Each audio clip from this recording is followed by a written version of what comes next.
Hello and welcome to the joint colloquium series of the Minnesota Center for Philosophy of Science alongside the History of Science, Technology, and Medicine here at the University of Minnesota. Greetings to everybody out there. I know we have people joining from lots of different places, and that's exciting to see. It is my delight today to introduce our speaker, Pablo Acuña, from the Philosophy Institute of the Pontifical Catholic University of Chile.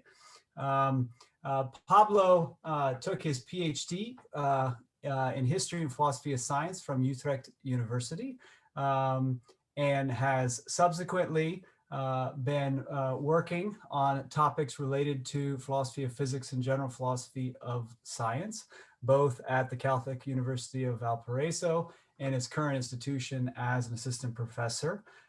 He's published a number of articles, just to highlight two, recently in Synthèse, Charting the Landscape of Interpretation, Theory, Rivalry, and Underdetermination in Quantum Mechanics.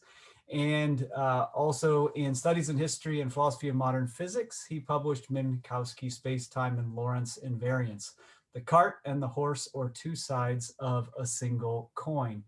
Today, he is going to be talking to us about empirical equivalence and associated topics and this same thread on the history and philosophy of physics.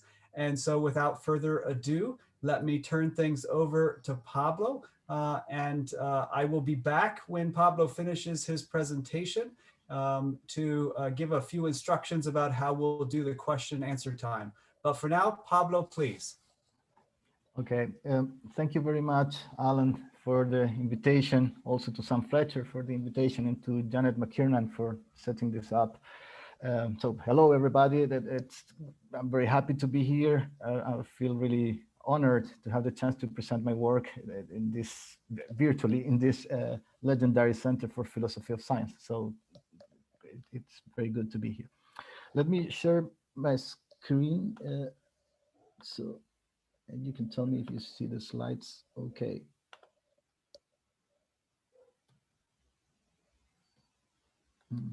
Yeah. I assume everybody's seeing the slides. Is that okay? Somebody can give me a heads up there. Okay, good.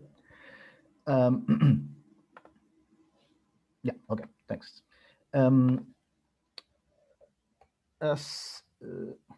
Wait, this is not, yeah. As the title indicates, I will be talking about the problem of empirical equivalence or predictive equivalence between theories. Let me give you just an outline of the whole talk. I'll start out by formulating the problem in the strongest possible way. That is, what would be the worst case scenario that would be facing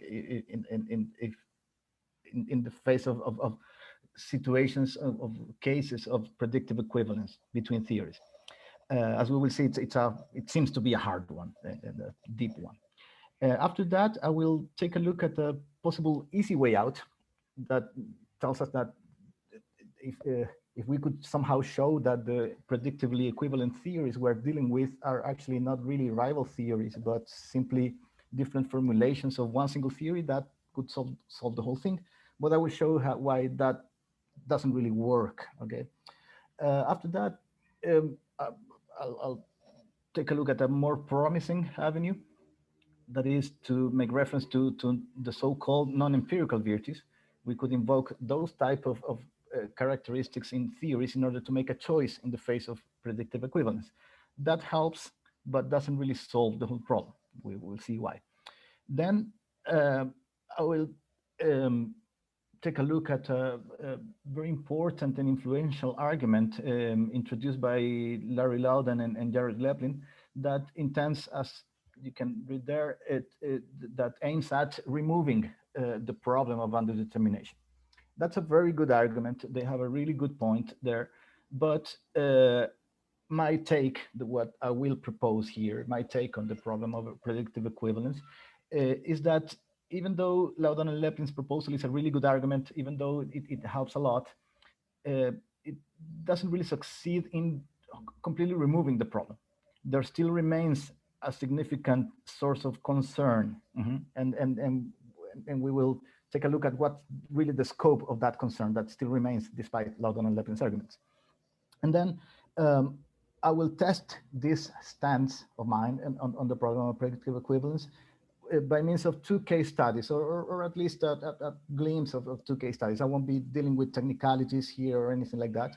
And the two case studies are first the case of special relativity against the ether theory, and also the situation of the different interpretations of quantum mechanics. That's how it goes. Just a shameless advertising of my work. This talk is based on this sort of trilogy of papers. The first one is dedicated to the general problem of empirical equivalence. The second one here, it deals with the case of special relativity versus the ether theory. And the third one that Alan mentioned deals with the case of the interpretations of quantum mechanics as a case of predictive equivalence. There you can find lots of other readings and references important for this whole discussion. So how the problem goes. It's actually rather simple to understand. It's based on two basic premises. The first one is this one. It tells us that for any theory whatsoever, for any scientific theory, there will always be a predictively equivalent rival. That is another theory incompatible with it, rival to it, but that predicts exactly the same.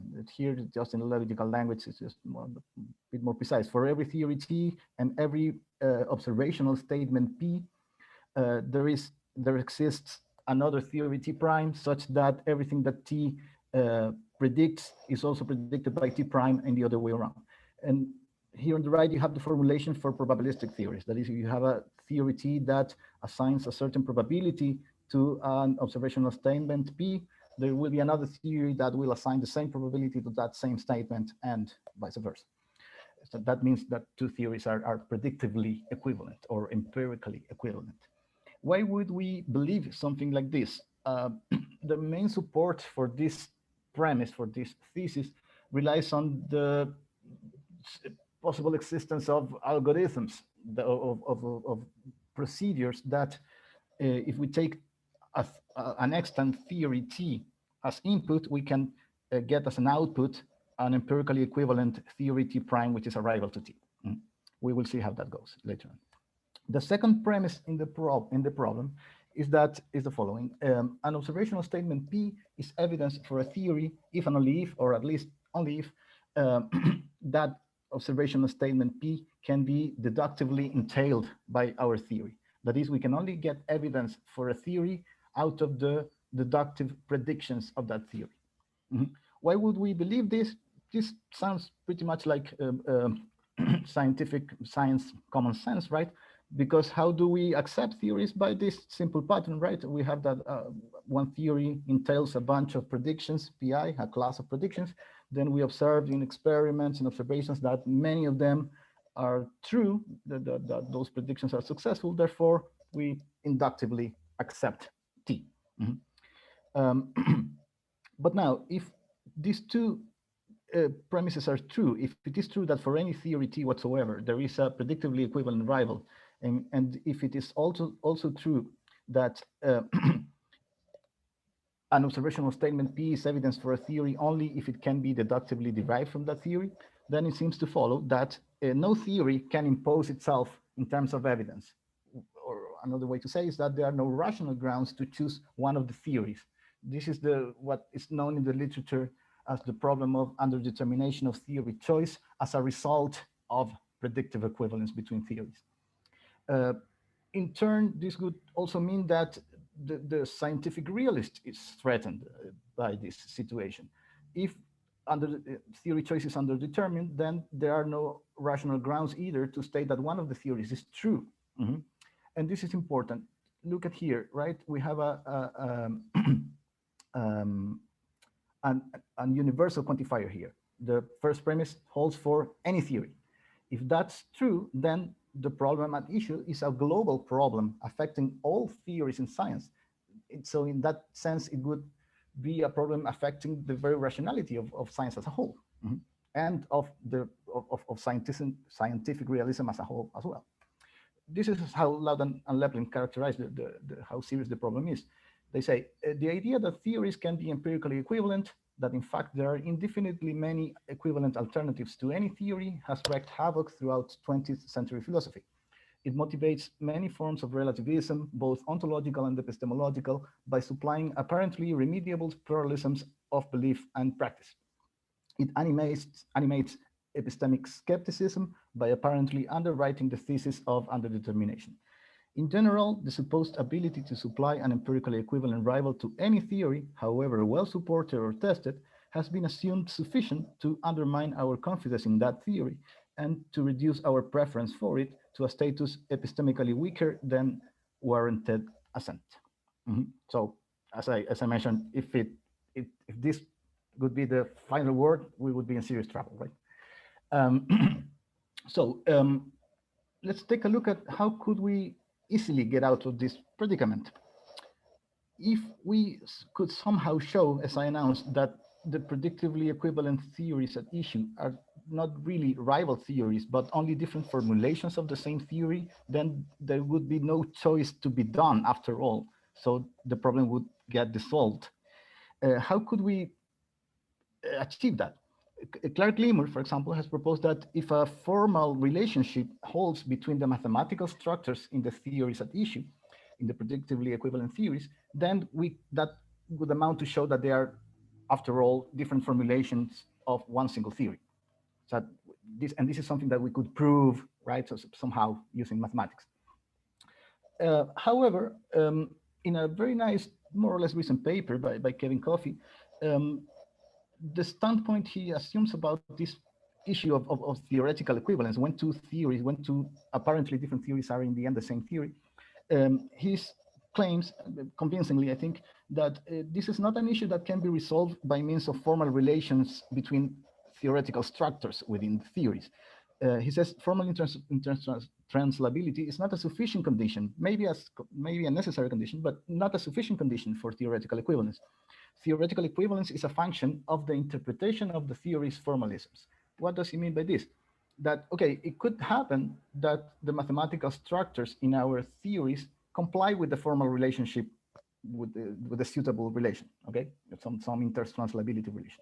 However, that's not the end of the story, because what he says is that two theoretical formulations are theoretically equivalent exactly if they say the same thing about what the world is like.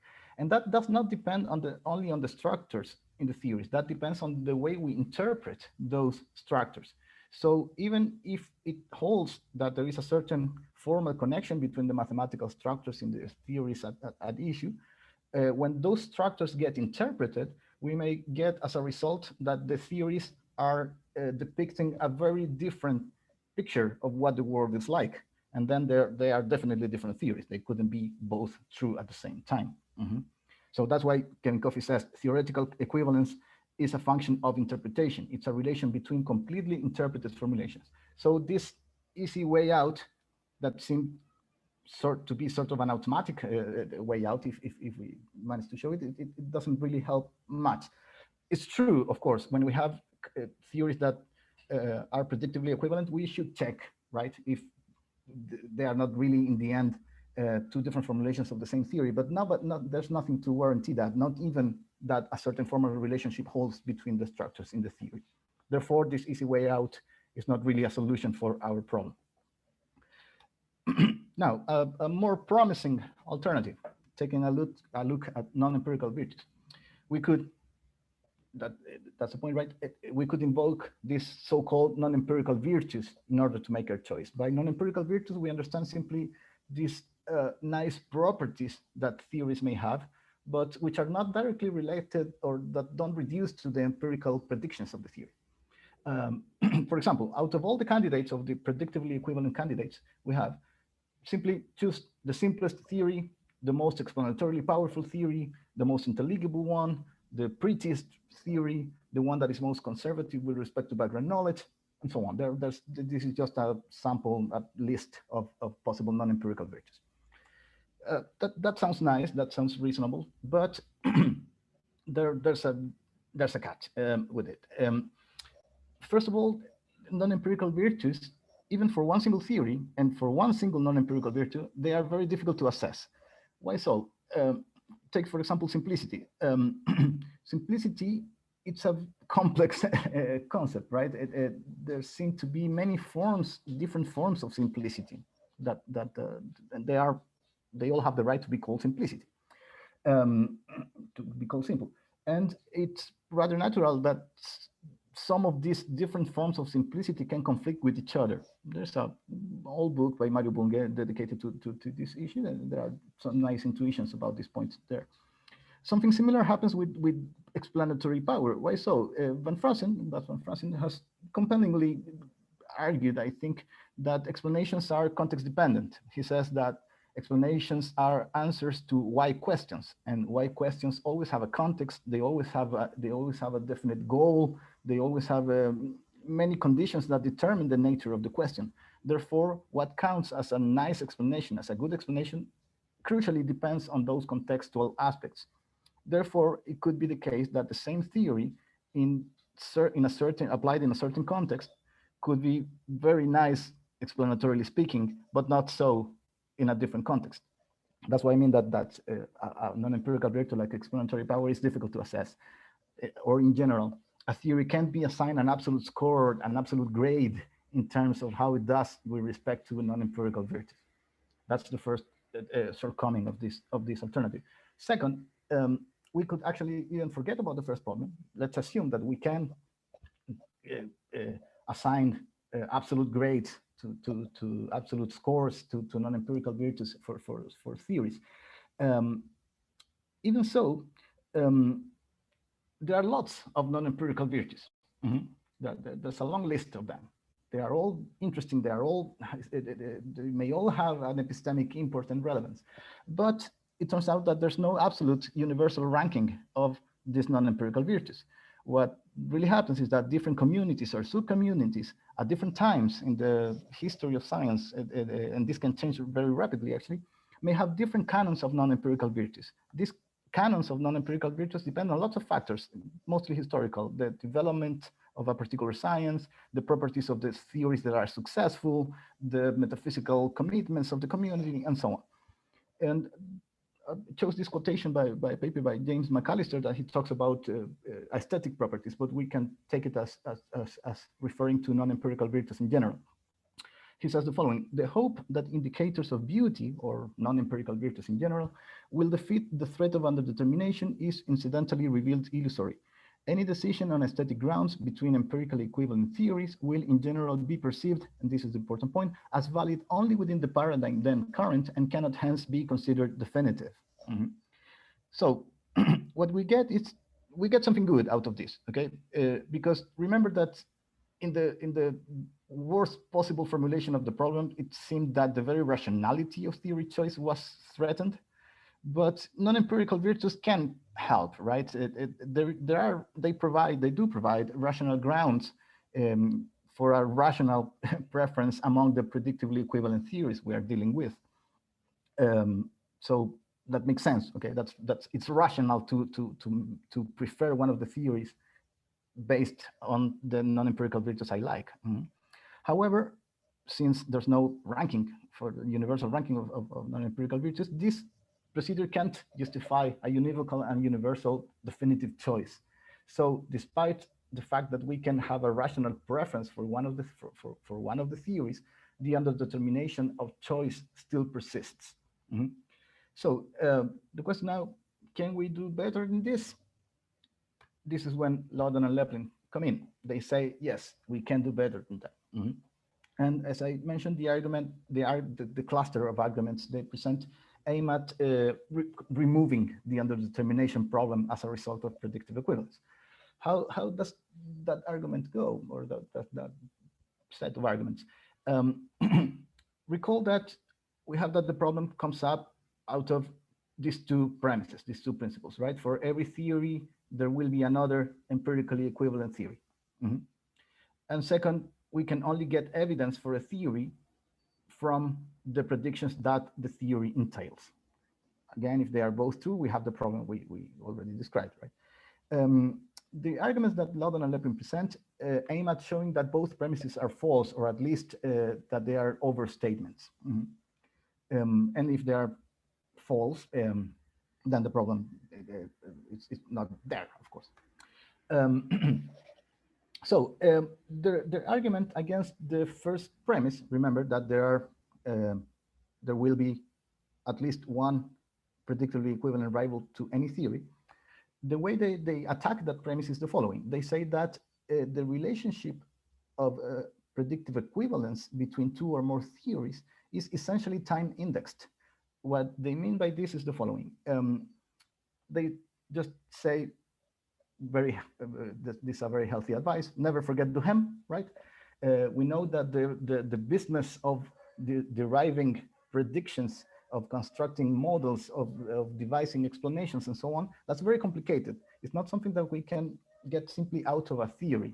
We need lots of more stuff, right? Basically, we could label them under the umbrella of auxiliary assumptions, right? We always need auxiliary assumptions in order to make predictions given a theory. Now, these auxiliary assumptions always come from background science. They come from all the theories that are accepted, that they are that well established in background knowledge. But since background knowledge changes as science progresses or changes, right? These available auxiliary assumptions are always defeasible and augmentable. Now, it could happen the following. It could be that newly available auxiliary assumptions A may break the predictive equivalence between our theories, because if I take a newly available auxiliary assumption from a new theory, from a new revolutionary theory that we just accepted in background knowledge, and conjoin it with one of our candidates, predictively equivalent candidates, we get one prediction. But when I take that same assumption and I conjoin it with the other theory among the predictively equivalent candidates, we might get a different prediction. So newly available auxiliary assumptions might break eventually the predictive equivalence between the theories at hand. So one thing less to worry about. However, Andrei Kukla, the philosopher of science, has replied that we can give that point. We can do. They say, okay, I give you guys that point, but the problem is still there, because no matter what time index we take, no matter what stage at the development of science, we can always build a predictively equivalent rival. Even if it's broken at some point, we can reinstate it again. How so? By using algorithms to build an empirically equivalent rival theory T prime out of a scientific theory T. He proposes 2 or 3 algorithms, and I won't consider them all. I think this one is very representative of the spirit of the argument. And I think it's a very bad argument, but many times bad arguments are very useful to illustrate interesting things, and I think this is the case. The algorithm Kukla proposed, one of them, it's the following. Take a theory T with a class of predictions of observational consequences O, and construct from it the theory T prime. And T prime states that theory T is true of the world under initial conditions in which it is being observed.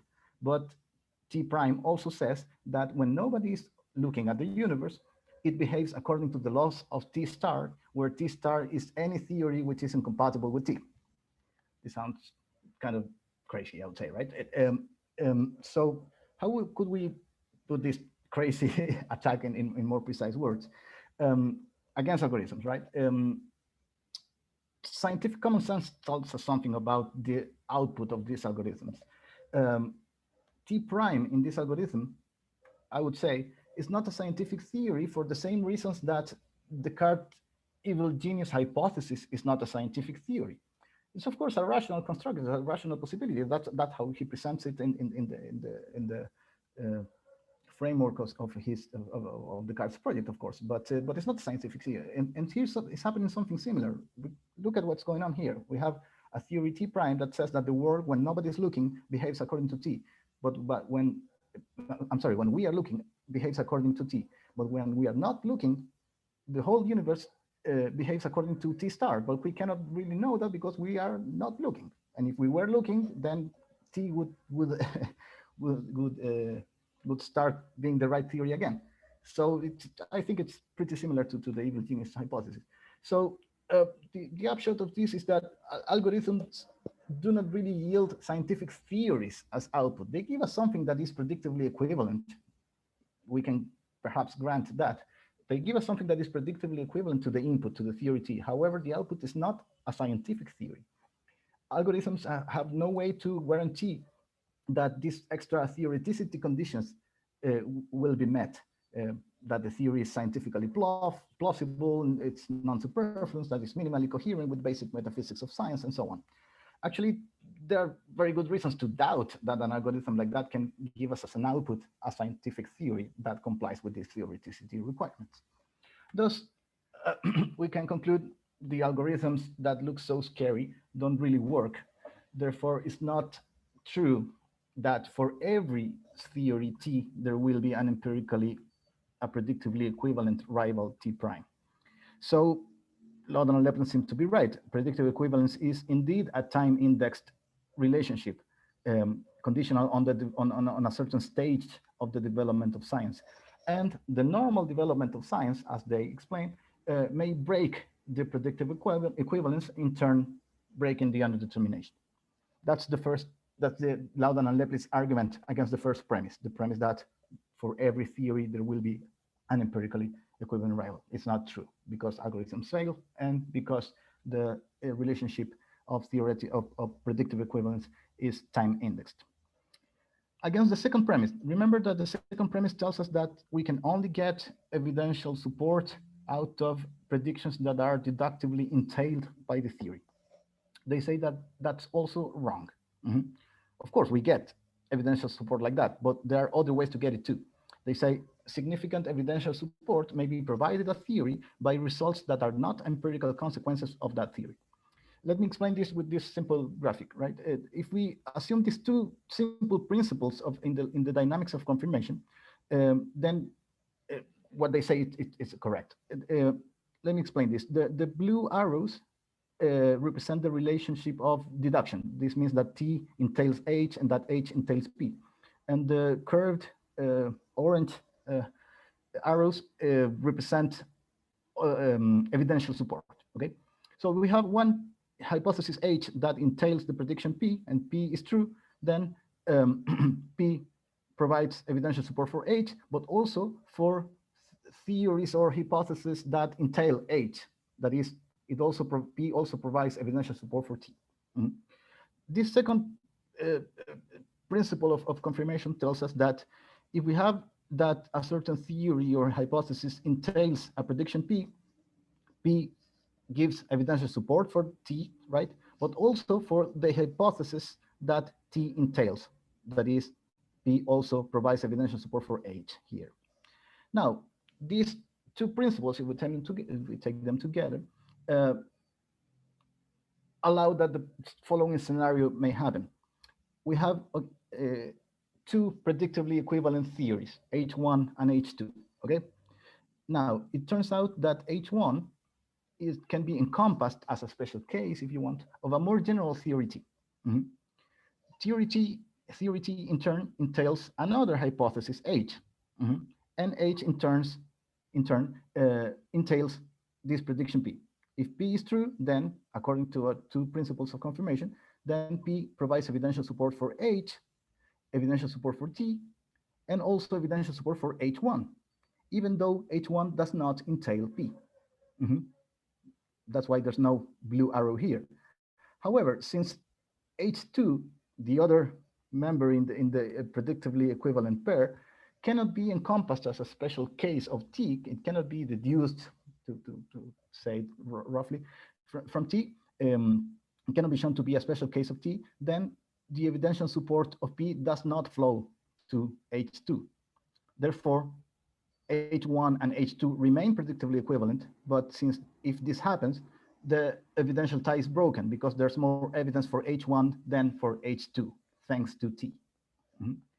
Okay, and that means that we can have, again, evidential support for H1 that comes from evidence that is not entailed by H1. And we can, something an addendum. This is not something that Loudon and Lepin say, but I found this old paper by Richard Boyd, where he proposes an argument that can be used to supplement what Loudon and Lepin said. He says that the following scenario could also happen. We have predictively equivalent theories, okay, but they may be differently connected with respect to background knowledge, and background knowledge might be such that it is or becomes, at odds with essential hypothesis in T prime, but completely coherent with T. That is, we have T and T prime empirically equivalent, but it turns out that background knowledge, a new theory in background knowledge, for example, that is well accepted, there's a lot of evidential support for this new theory in background knowledge. It turns out that that theory, it's in important friction with something inside T prime, with some important hypothesis inside T prime, but it's not in friction with respect to T. Then if it could be the case that this friction between well-confirmed theories in background knowledge and the core structure of T prime can in the end count as indirect empirical evidence to reject T prime, whereas that evidence, of course, does not affect T. So again, T and T prime remain predictively equivalent, but this scenario would still break the evidential tie between them, despite the predictive equivalence. So, and that concludes the attack on the second premise, right? The idea is that there are methods, there are situations where we can get evidential support from evidence from observations that are not entailed by our theories. Summing up with these two arguments against the first and the second premises, Loudon and Lepin offered the following conclusion. The thesis of underdetermination, at least insofar as it is founded on presumptions about the possibility of empirical equivalence for theories, stands refuted. They are really strong about it. My question now is, does it stand refuted? I say no. The argument is very good, but I think it has important limitations, and there remains some problem, some important, interesting problem to pay attention to. That's why I say, again, what's the problem? Well, Loudon and Lepin haven't really refuted underdetermination as a result of predictive equivalence. What they have really done is to show us that predictive equivalence between two or more theories may be broken by the normal developments of science, or that the evidential tie may be broken by the normal development of science despite predictive equivalence. But since both possible scenarios depend on the normal development of science, there's no guarantee that we cannot be sure that the evidential tie will be broken in some of these ways, right? Despite the arguments provided by Loudon and Lepin and this bonus by Boyd, there could be cases of unresolved predictive equivalence and underdetermination in science still. So that's still the problem that still remains. But then we gain something really important. Now, the threat of predictive equivalence is not really general. It doesn't affect science as a whole. It doesn't affect theory choice as a whole. It's a local problem for philosophy of science. That means that in one or in this or that other case, we can have a case in which the choice between two predictive equivalence theories is indeed underdetermined. So again, theory choice is not underdetermined for each and every theory, but it can happen for predictively equivalent theories in which the tie-breaking conditions are not met. And a fortiori, realism as a whole is not threatened. The realist can recover his reasons to be a realist. However, in cases of recalcitrant predictive equivalence, the realist can have a hard time in that particular case. This is what Dennis Diggs, my supervisor in Utrecht, and I wrote in the first paper in this trilogy I was talking about. In conclusion, that predictive equivalence and underdetermination constitute a problem that science may solve in individual cases does not mean that we are dealing with an epistemologically idle situation. Actually, the very fact that the solution of the problem is not very different from the solution of other scientific problems implies that important epistemic features are involved. that the scientific solution is contingent in the sense that the conditions required for the breakdown of predictive equivalence and or underdetermination might or might not obtain, means that recalcitrant cases of underdetermination of theory choice are indeed possible. Now, that's a brief formulation of our take on the problem of empirical equivalence. So let's test it in case studies. First, the case of the rivalry between special relativity and the ether theory. I won't, as I announced, I won't be dealing with technical details at all. So I will just give you the gist of how these case studies, what these case studies show. Let us very briefly describe both theories.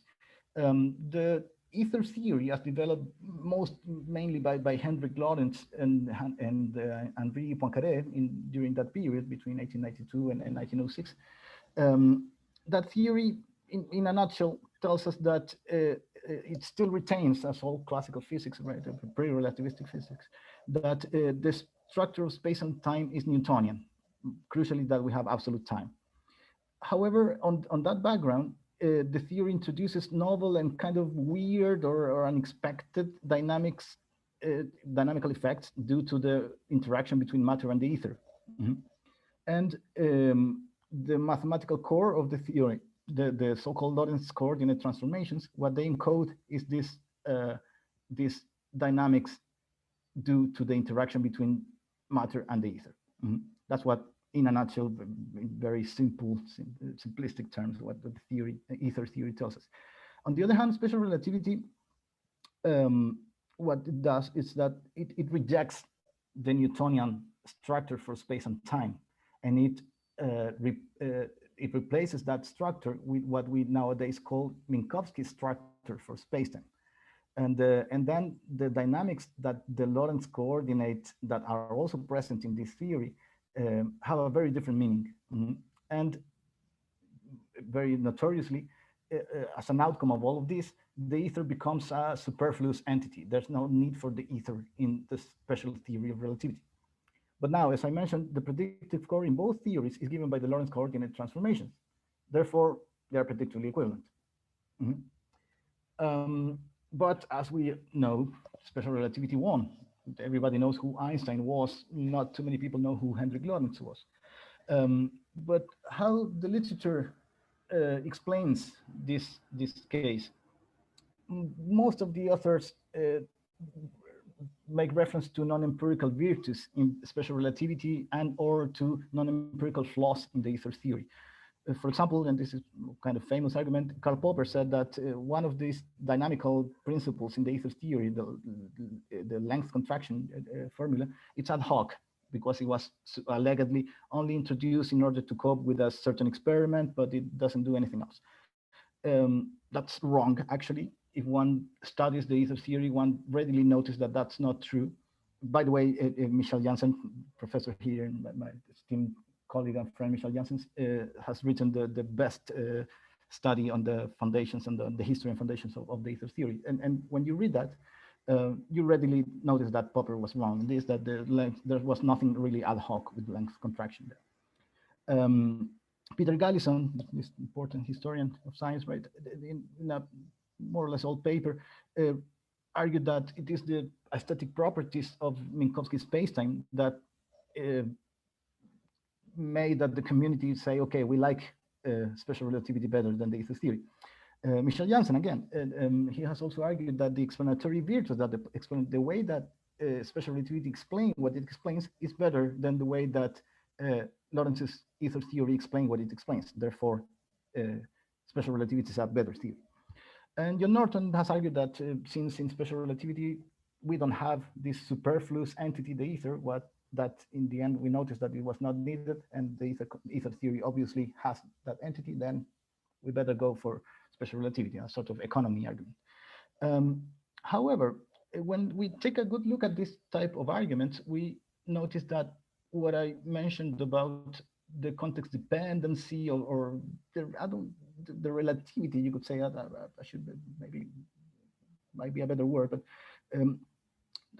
everything we said about non-empirical virtues holds in this case. Let me just give you an example of that. Wolfgang Pauli and Einstein himself, when talking about the special theory of relativity by the 1920s, 1930s, even when the ether theory had already been abandoned, they wrote, they defended arguments saying that, okay, there's something kind of missing in special relativity, but that was present in the ether theory, and it would be nice to have it in special relativity as well. Einstein himself said something like that. Furthermore, there is a current debate in the philosophy of space-time. There are some people that defend the so-called dynamical interpretation of special relativity. And what they are arguing for is that we should try to understand, to interpret special relativity in a way that is similar or that grasps that explanatory power of the ether theory. They are not saying we should go back to the ether theory, not at all. The point is that they are seeing that even today, there are people saying there were nice things in the ether theory that it would be nice to have in special relativity.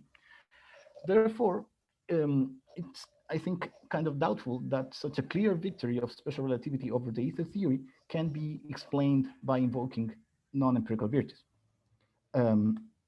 But when, fortunately, if we take a close look at what really happened in historical terms, we find the following. And what happened historically actually can be understood pretty neatly from the perspective of Boyd's pattern that I described a few minutes ago.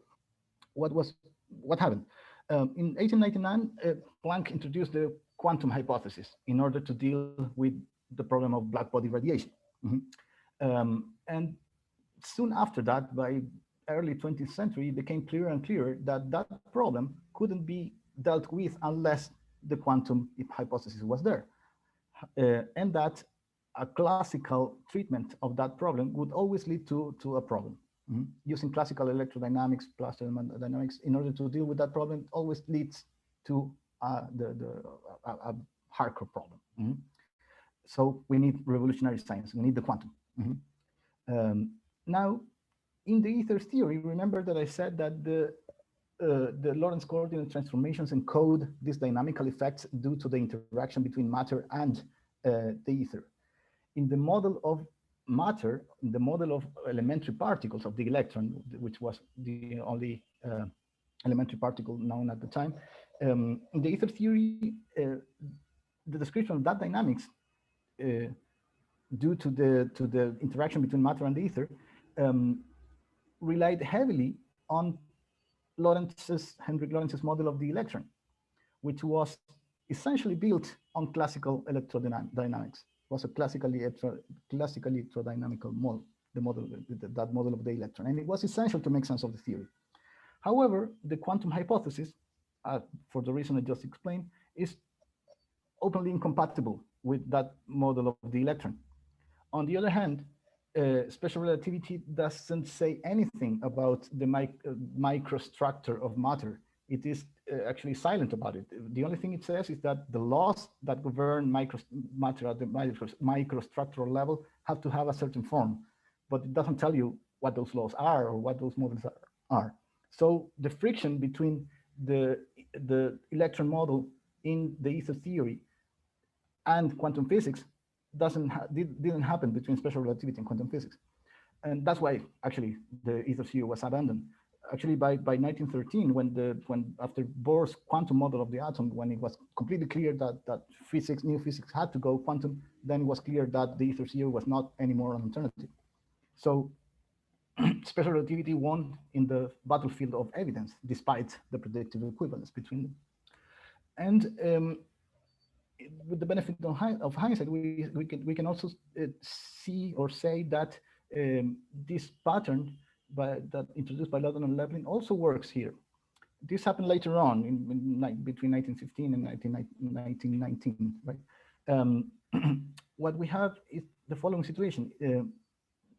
10 years after, in 2015, Einstein formulated the general theory of relativity. And simplifying things and so on, special relativity turns out to be a special case of general relativity. So it can be sort of entailed by general relativity under certain circumstances and so on. And it turns out that general relativity also entails the hypothesis that light gravitates. that light is subject to the effects of gravitation. And that hypothesis in turn predicts that if we look at light coming from a star during an eclipse, we will see that the path of that of the light coming from that star bends because it gravitates. And that's what was observed in Eddington's famous expedition in 1919. So what happens here, it's an instance of the pattern. General relativity entails special relativity, entails the light gravitating hypothesis, which in turn entails the observations of in the Eddington expedition. So the results of Eddington expedition gives evidential support for the light gravitating hypothesis, to general relativity, and to special relativity. However, since in the ether theory, we have a Newtonian structure for space and time, that makes it impossible that we can encompass it as a special case of general relativity. So this evidence coming from Eddington expedition doesn't flow to the ether theory. As I said, when this happened, when Eddington expedition happened, the ether theory had already been abandoned. This is, of course, a reconstruction, but still reinforces the idea that special relativity won in the battlefield of evidence.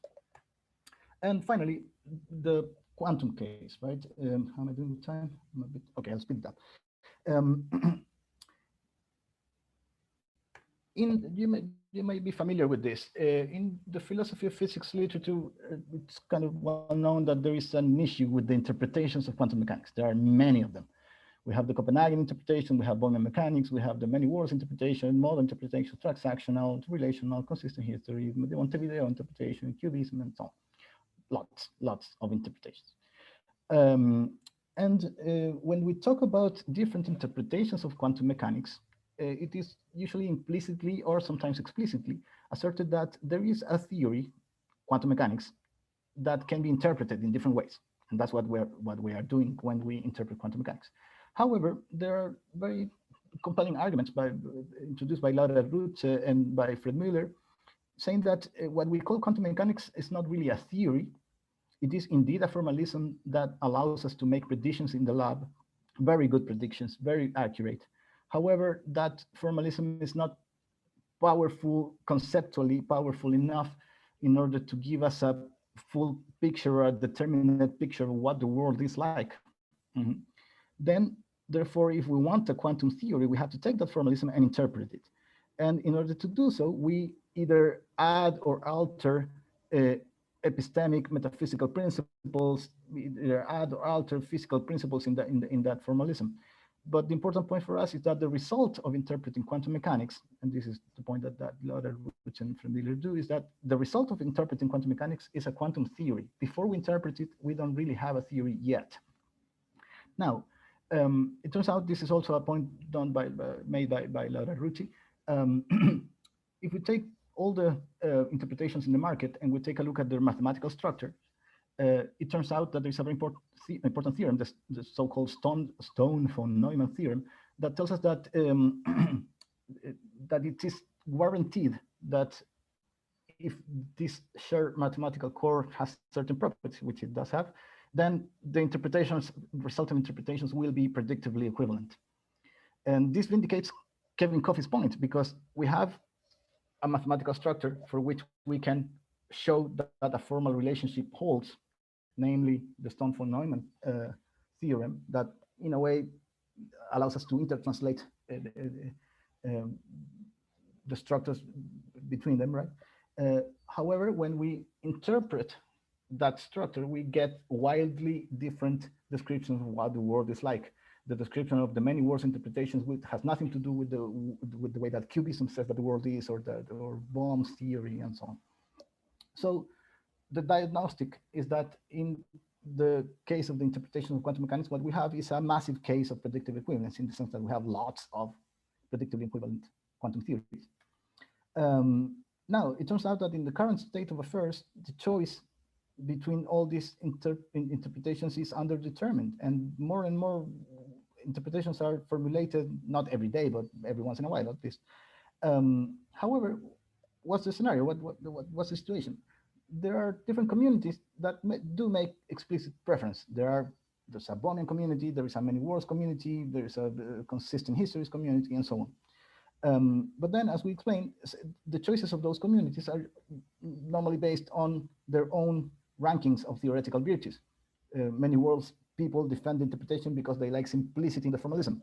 Bohemian people defend it because they like intelligibility, and so on. Now, all the interpretations that have been checked and studied and thoroughly addressed, right?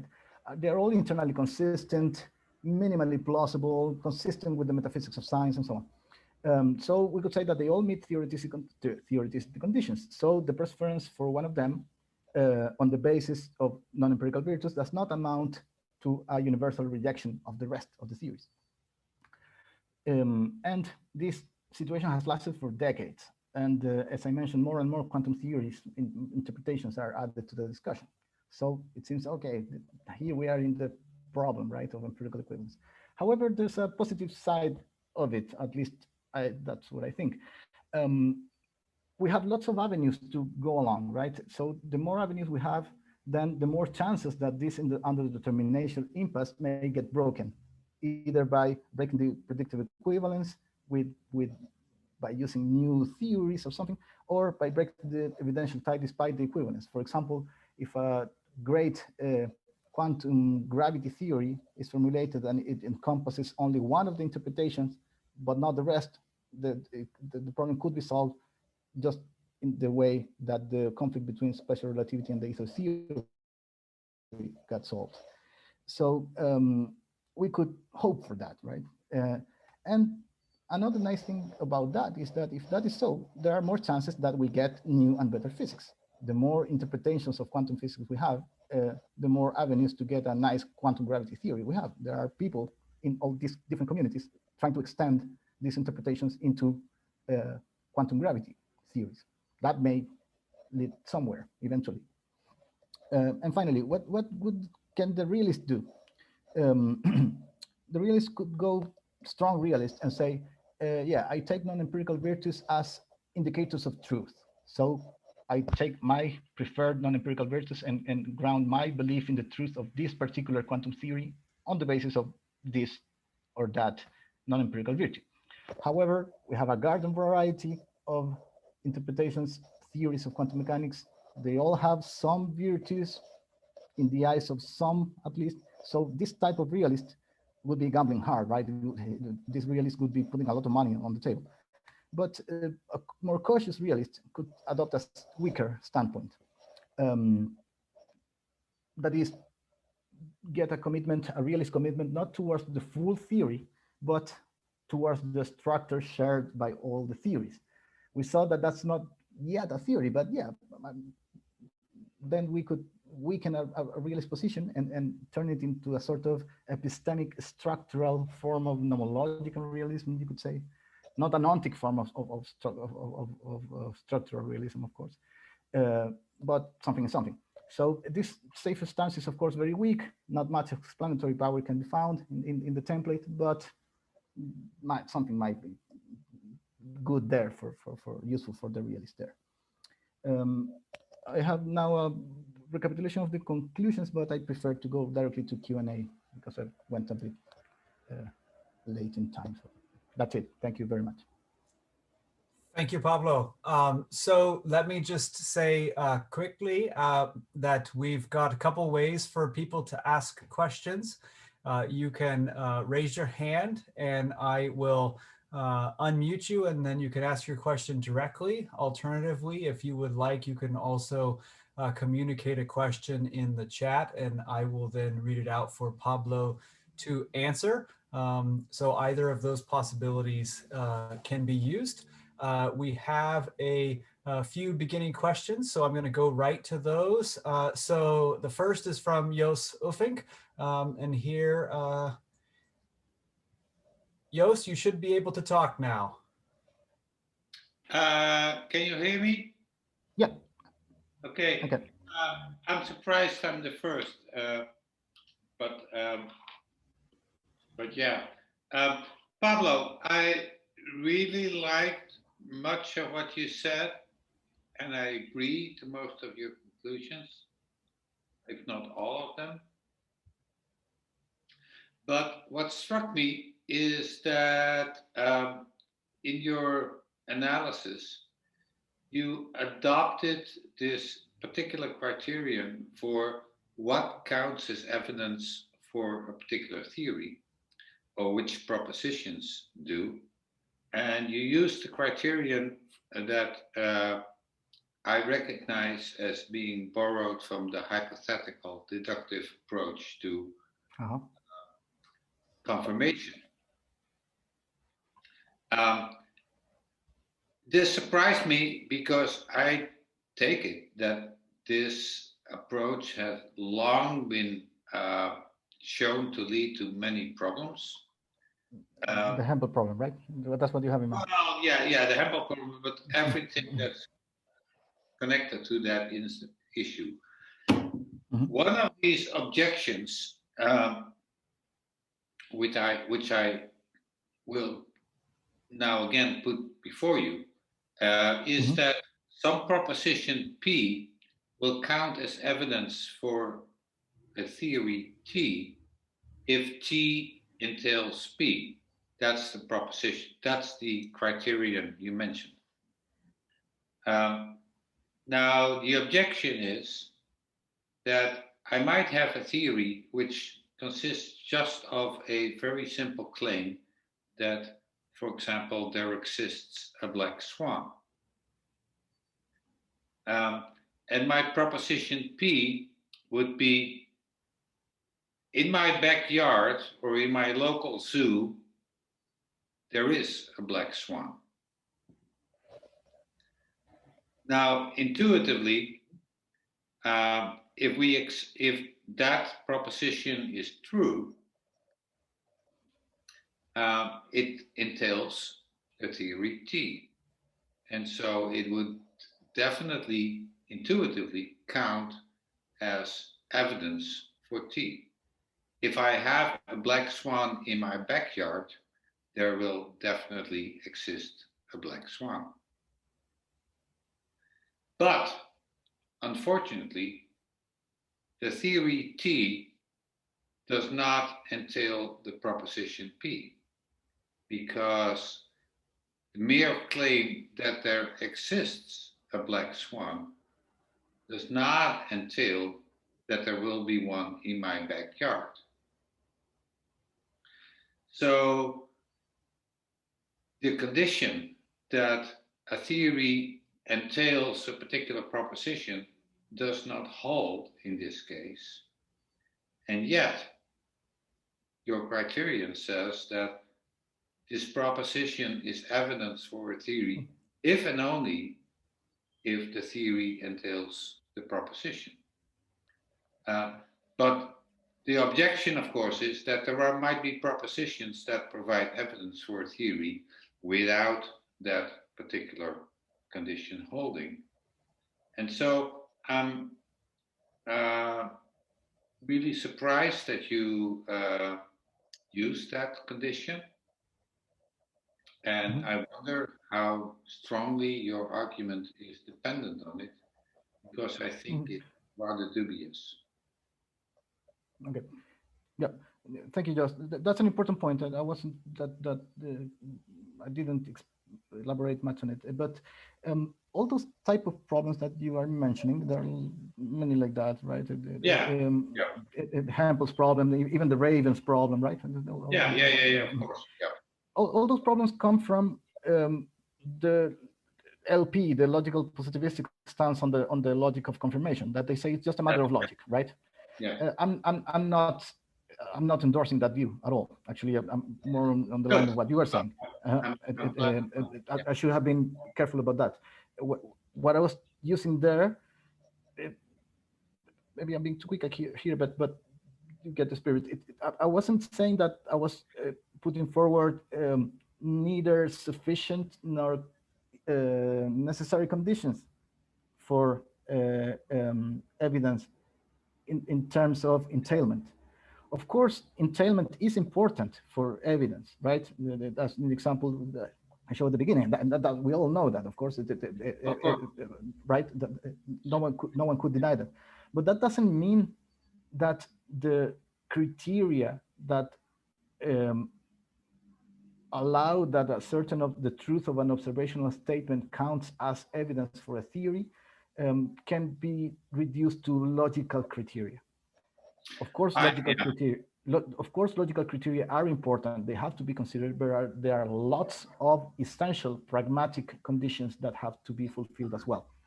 And I was kind of taking for granted that those pragmatic conditions are met. Okay.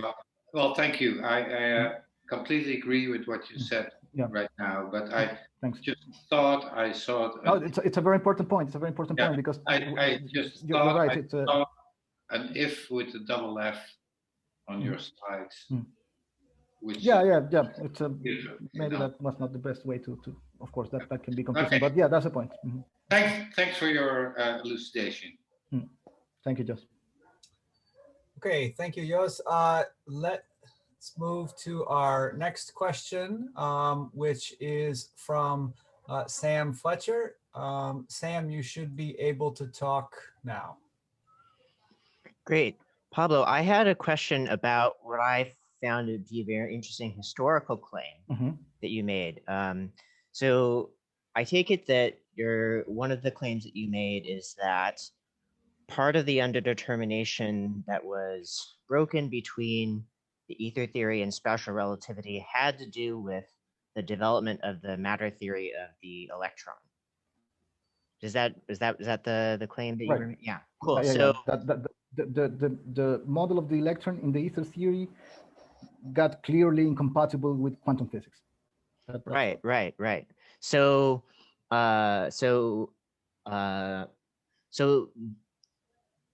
the thing that I'm curious about is that in the historical development of applying quantum theory to electromagnetism, one starts with a very simple sort of model that one learns in, say, like your first or your second course in quantum mechanics, where you have a potential and you consider the electron, as some charged massive particle, and you solve for its wave function and so on.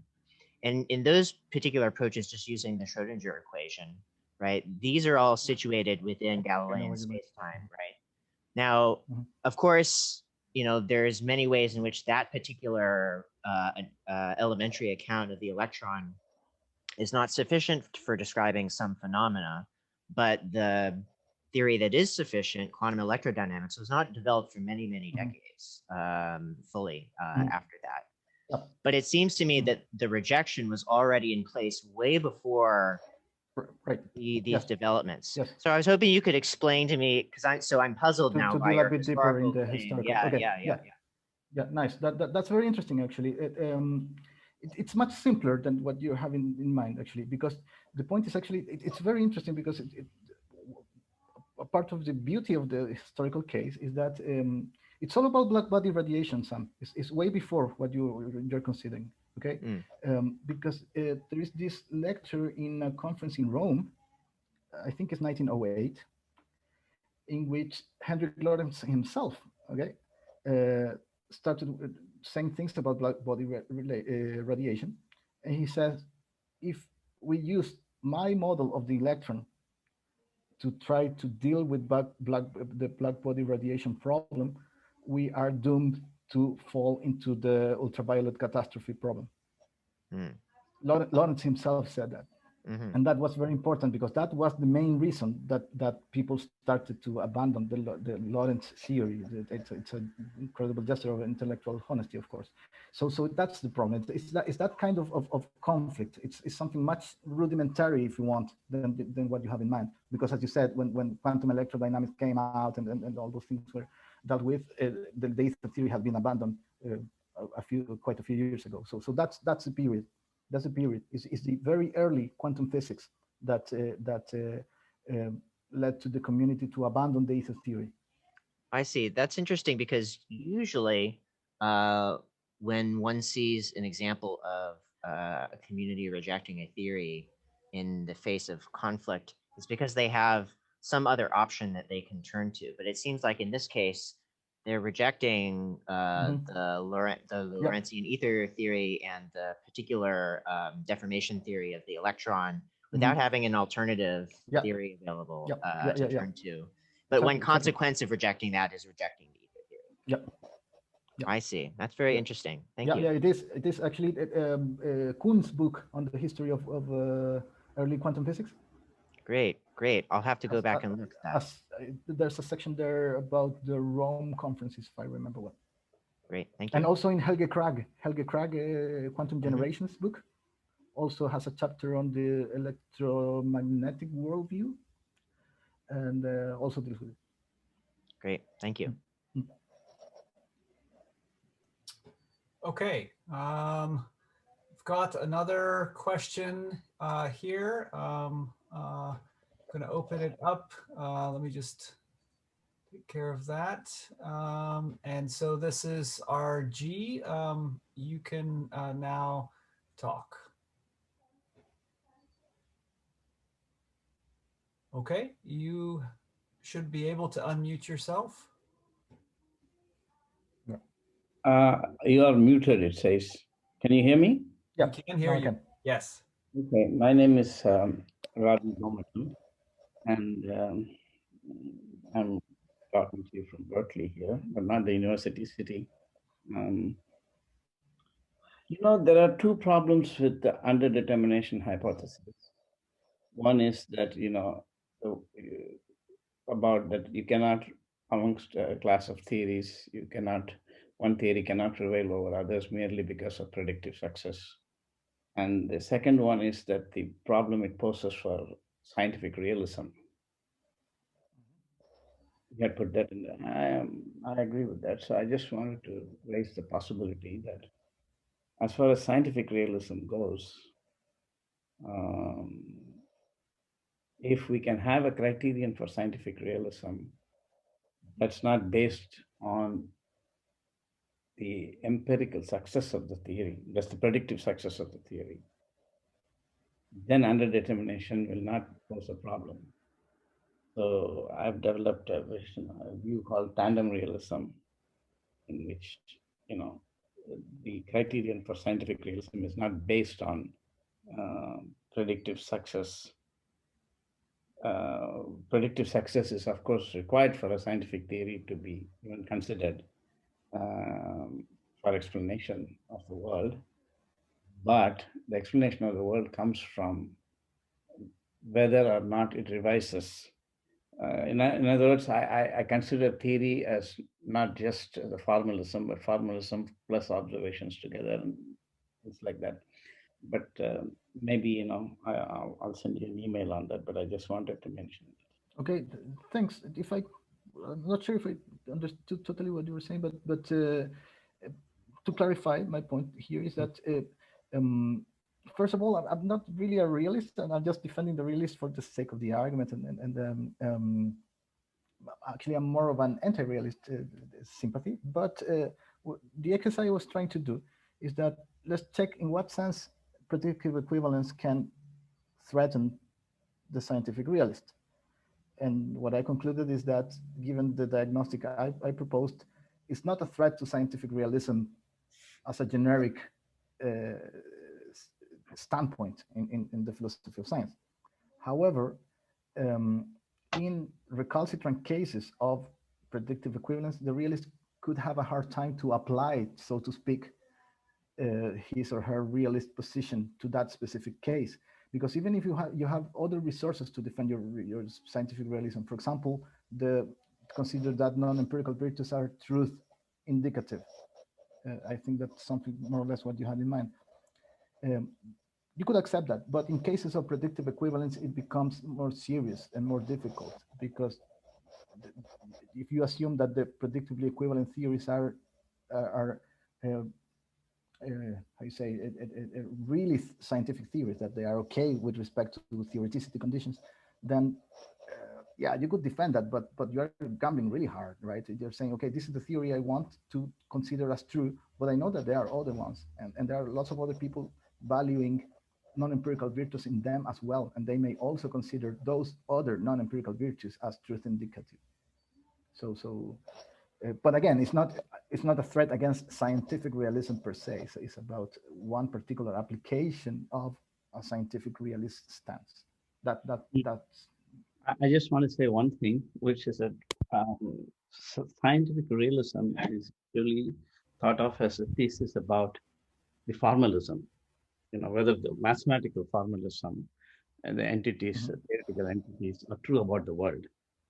But I say that there is realism. There's only the sole intuition for our real, the notion of the real, it comes from ordinary thinking, and you can make it scientific in the sense that if ordinary thinking is obliged to actually evolve due to scientific theorizing, I'm an anti-realist with respect to the formalism. Then I think so. There is something called common sense realism and scientific realism. And scientific realism is that which revises based on science, common sense realism. That's the kind of take I have, which is more complicated. Okay. I'm with you that nice. I was I'm an anti-realist focusing on scientific realism. Pardon me? Okay. No, got it. I think I understood better now. My point was that the only form of realism I was dealing with is scientific realism. Sure. Maybe. Thank you. Great. Thank you for that question. Let's move. We've got another one in the queue here. Let's go to Christian. You should be able to talk now. Well, thank you so much. Thank you so much to the organizers. Thanks to Pablo for his wonderful talk. I was actually going to ask something quite similar to the previous question, but I think I'm gonna move on. I did have the problem of whether Pablo's argument was saying something about scientific realism, but I can talk to Pablo later on about that. So yeah, I'm gonna move on to a second different question. My question for Pablo is whether there is in the end a problem with predictive equivalence. It wasn't quite clear to me what his take on that matter was. Is there an actual problem with predictive equivalence beyond philosophical presuppositions about realism? Who are we talking about? Sorry, I didn't get what Yeah. I was wondering about the title and the abstract of your talk. And of course, on what I heard today here. I'm wondering whether you will say that in the end, there is an actual problem with predictive equivalence beyond philosophical presuppositions. Beyond philosophical, sorry? Yeah, beyond philosophical presuppositions about realism or ontology or else. Okay. Yeah, I think so. Underdetermination of theory choice. That as simple as that, for example, because you have to, we want to choose one theory out of many candidates when that happens, right? When there are many rival theories in science, we want to choose one, right? You don't need to be a realist to want that. You just want to hold on to one theory. So there is when recalcitrant theoretical predictive equivalent happens, there is a problem of underdetermination of theory choice, and that's the problem. I think we could say that it's happening now in the issue of the interpretations of quantum mechanics, for example. We have that problem. No matter if you're, regardless of whether you are a realist or not. So we have lots of quantum theories, lots of interpretations of quantum mechanics, which are actually rival quantum theories, and we have no way to choose one of them. There's just no way to do that. Okay, The best you can do is that you have communities that hold on to one of them, and they can be really strong supporters of it, and then they can yell at conferences and so on. But that doesn't mean that we can make a choice. And that's, you could say, a problem, but that's a problem. But what I want is to stress out, acknowledging that there is a problem there, there's also a sort of positive aspect to it. That even if we have that problem, we can still have hope that the problem will get solved, and actually that may lead us to new science as well. So the situation is not that desperate. There is a problem with theory choice, a local problem for theory choice, and also if you go if you want to get realism into the picture, you have a problem for the realist in that particular case. But that's it. Okay. What I want to say is that Lodan and Leplin went too far. It's not that underdetermination has been deleted or erased from the face of the earth. Okay, yeah. So that's fun, because I think that I misread the title of your talk. I thought that after you said, well, what's the problem here with predictive equivalence, you were going to say, no, well, there is no problem at all. Okay, I understand. Yeah, well, like, what's the problem? Like, okay, like the rhetorical question. Yeah, no, it was not a rhetorical question. It was, yeah, what is the problem? Yeah. No. I thought you were along the lines of saying, no problem at all. It all depends. Yeah, I'm sorry, but what choice of rhetorics made? Theories. Okay. Well, no. Yeah. Thank you. Yeah. Thank you. Thank you for that question. I'm actually going to take my chair's prerogative here and follow it up with something that's related, because throughout the talk, you mention the problem of theory choice in the sciences, but all of these examples come from a small subset of the physical sciences, where you have sufficiently mathematized and formalized theory structure that would allow you to look on a fine-grained level and see some of these predictive equivalences. It's not clear to me that when you move outside of this into other areas of the sciences, you're going to find as many situations that are even as tempting to interpret that way, especially given what you nicely highlighted about just how many possibilities there are for breaking predictive equivalence.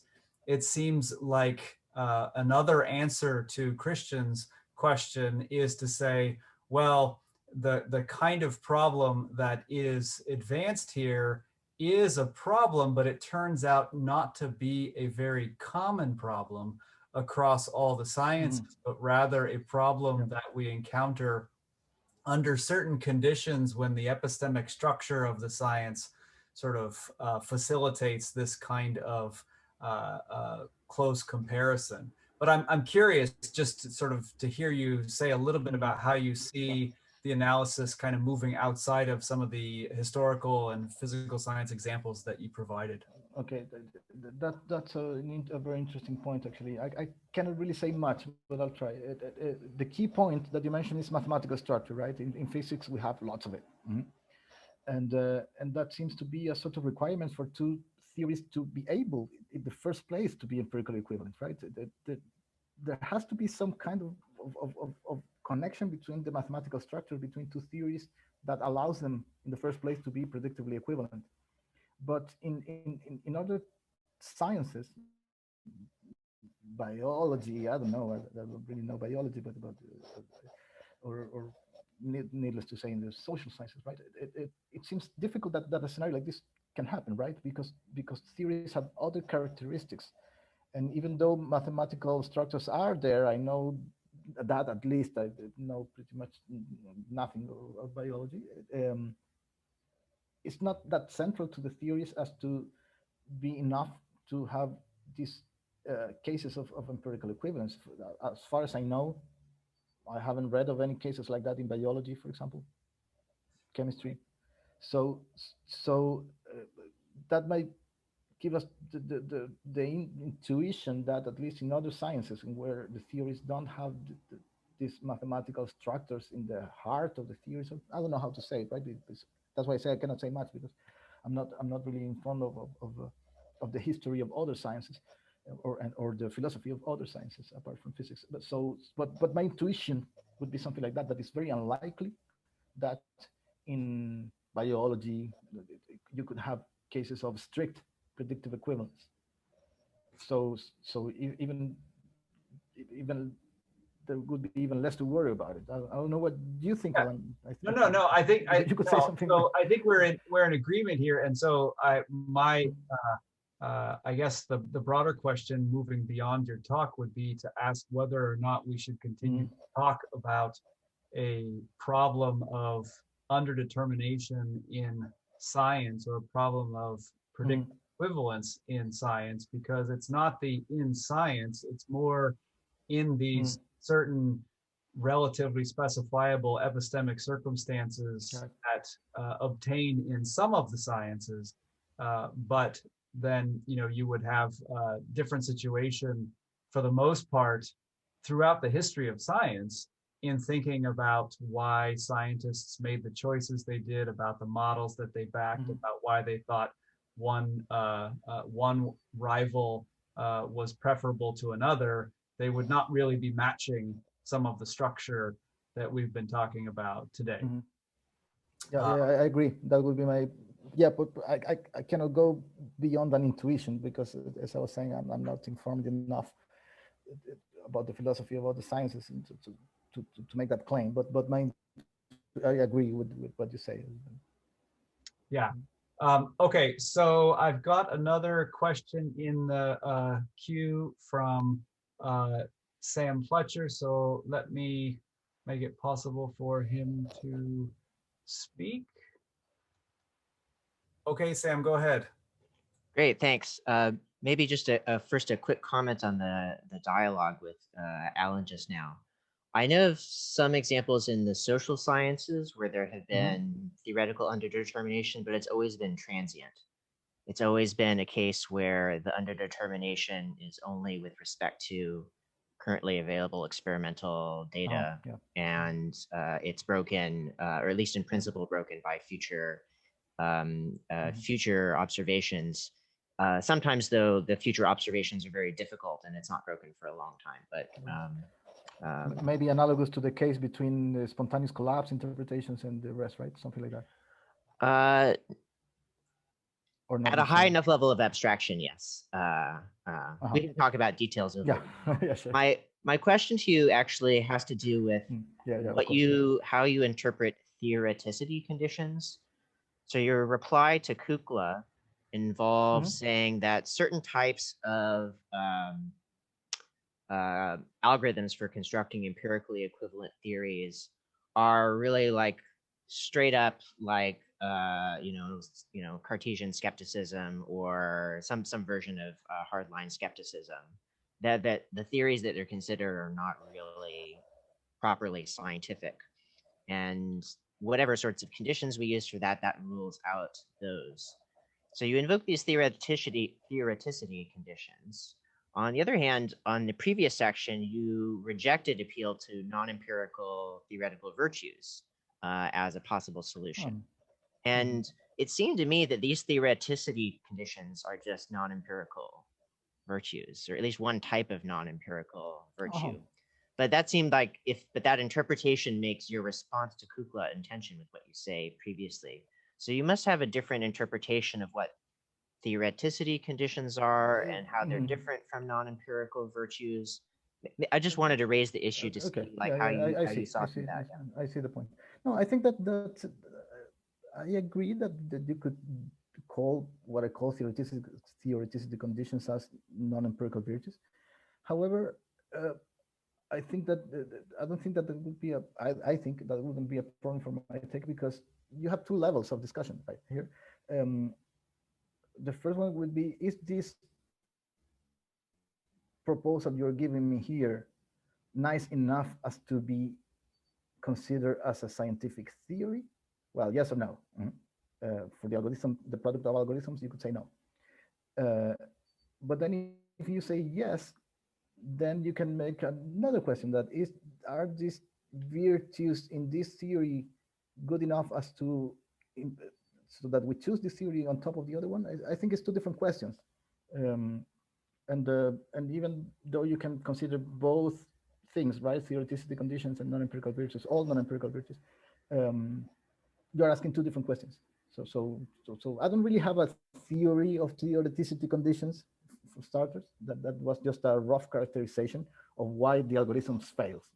That's what I really care about. But yeah, I think that would be my answer to your comment. I think that you could say, yeah, what makes a theory, a construct that you are presented with, worth of being called a scientific theory?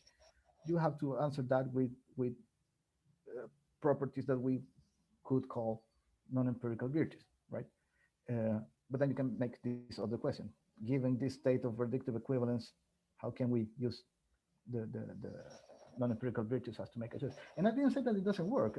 And by the way, I say that when I recourse to non-empirical virtues, I say that they bring us something along. They reinstate, so to speak, the rationality of a preference, but they cannot really give you a definitive choice. That's all. I don't know if that.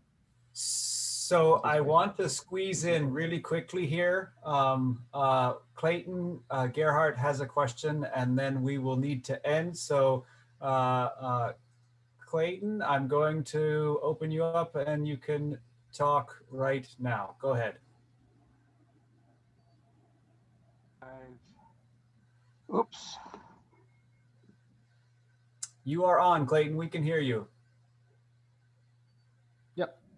Oh, wait, you're muted again. No. Yeah. Unmute, Clayton. Okay, how's that? Good. Yeah. Good. Yeah. Okay, I was really puzzled by something you said about ether theory being rejected as a result of doubt being cast on electron theory. I'd have thought the two were really quite separate. I mean, you need ether for electron theory, but I'm not sure you need electron theory for ether. And I don't think Helga Craig says anything like that either. And in that's something you have to see that Michel Janssen's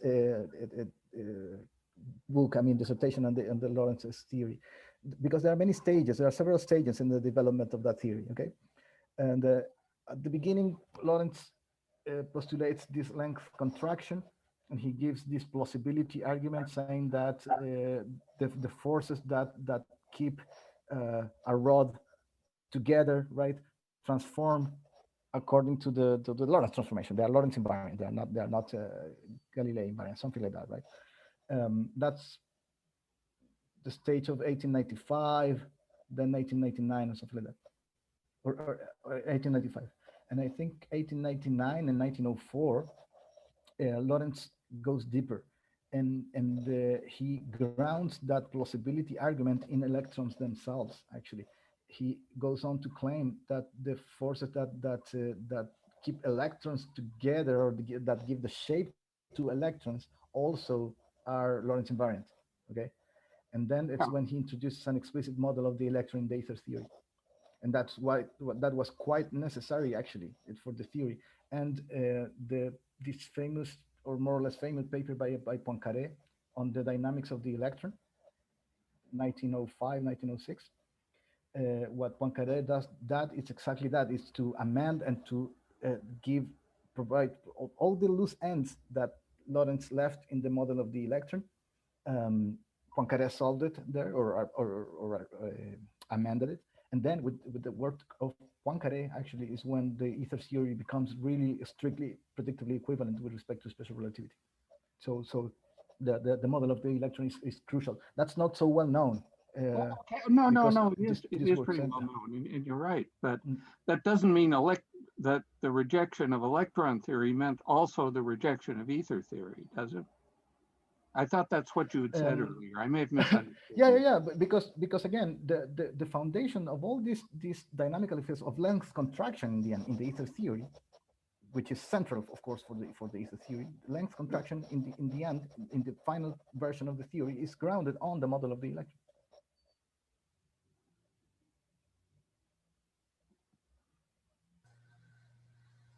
That's the point. And then without the idea is more or less like that. Without that model of the electron, the foundations of the ether theory get really shaky. Conceptually speaking, you are right. You could actually perform a sort of Duhamian maneuver here and get rid of your model of the electron and retain the rest of the ether theory. You could do that, sure. People didn't do it at that time. People did. Who did? It was, well, you said it yourself in your talk. The way that for a while, there was an equivalence between ether theory, and special relativity. Yeah, sure, even but after the was electron before theory, Minkowski's. the electromagnetic, even after the Yeah, sure. electromagnetic theory of mass had really become passé. Yeah. What I meant that by 1908, right, when Minkowski's paper, that made it clear the deep difference between the ether theory and special relativity. People didn't notice that much before, but at the same time, 1908 was when it got clear that the electron model was incompatible with quantum physics. So it was pretty. The electron theory was really popular during the first decade of the 20th century. Lots of scientists liked it, all the people who with a more, I say, old-fashioned mind. However, after this problem, it started to fade away rather quickly. Okay. I don't know if that answers. I think that's going to have to be sufficient for now, just because we're running a little bit over. Yeah, I'm sorry. I think it was good that Clayton was able to get his question in there at the end, but I definitely want to say thank you to you, Pablo, for your presentation and the conversation that you were able to have with a number of the people that joined us today. Thank you to everyone who was able to stay with us and participate as well. And we look forward to seeing you online soon. And we wish everybody a safe and healthy weekend. Enjoy it, and we'll see you soon. Take care. Thank you all very much. It was great to be here.